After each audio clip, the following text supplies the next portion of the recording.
Hi guys, in this tutorial I will show you how to create an object's movement along a trajectory.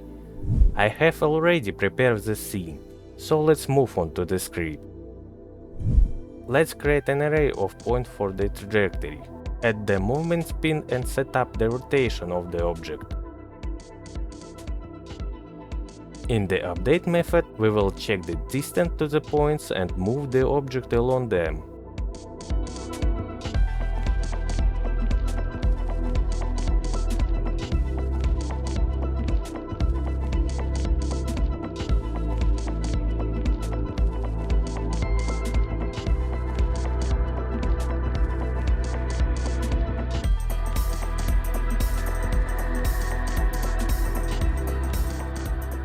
If the object reaches the last point, we will loop its movement.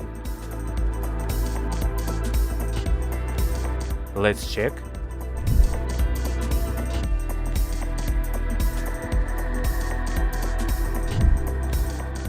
Everything works fine. Let's add a new point to array. The script is ready. Subscribe to the channel and thanks for watching.